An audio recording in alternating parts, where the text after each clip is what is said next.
সুপ্রিয় শিক্ষার্থীরা, কেমন আছো তোমরা? নিশ্চয়ই ভালো। 2025 সালের এইচএসসি শিক্ষার্থীরা, আজ থেকে আমি তোমাদের জন্য চ্যাপ্টার ওয়াইজ জ্ঞানমূলক এবং অনুধাবনমূলক প্রশ্নের উত্তর দেওয়া শুরু করব।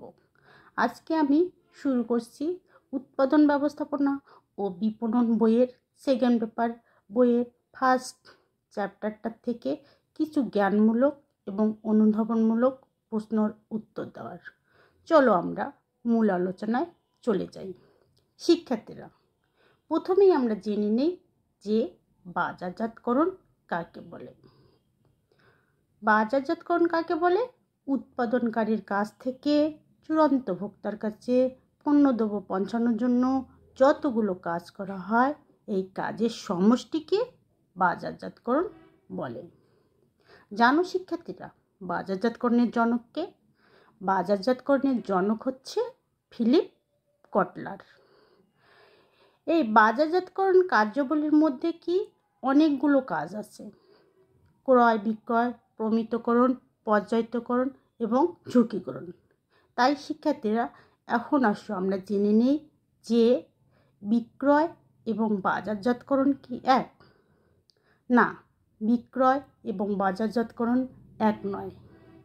বাজারজাতকরণ কাকে বলে?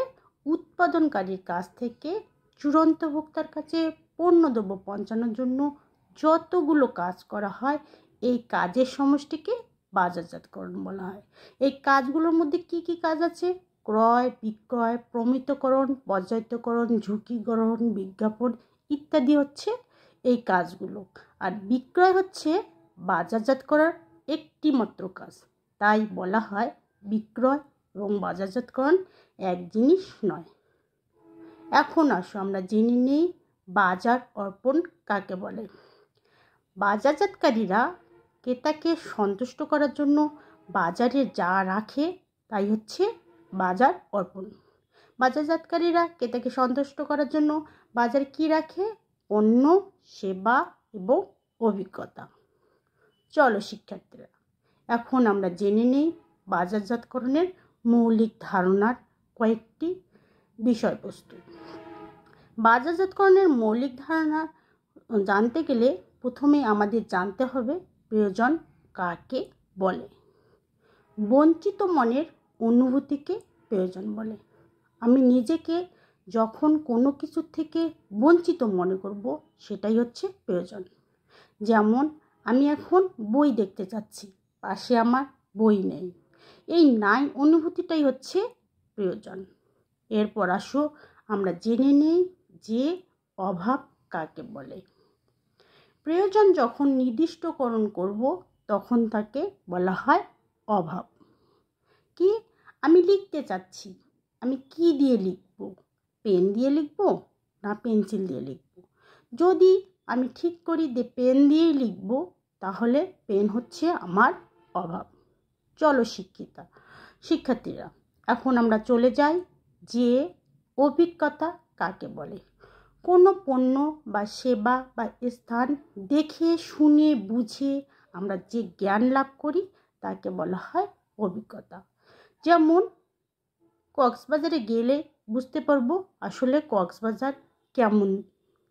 স্বপ্নপুরীতে ঘুরতে গেলে আমরা স্বপ্নপুরী সম্বন্ধে জানতে পারবো যে স্বপ্নপুরীতে কী কী আছে।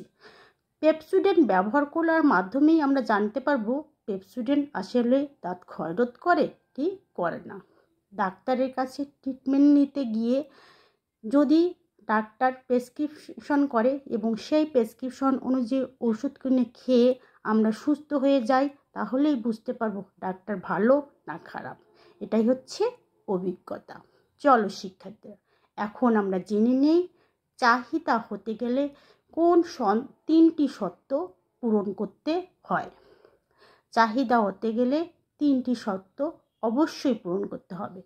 অভাব থাকতে হবে, অভাব পূরণের অর্থ থাকতে হবে, অর্থব্যয়ের ইচ্ছা থাকতে হবে, তাহলেই চাহিদা হবে। এই তিনটা শর্তের একটা শর্ত বাদ রেখে কখনো কোনো চাহিদা হতে পারে না।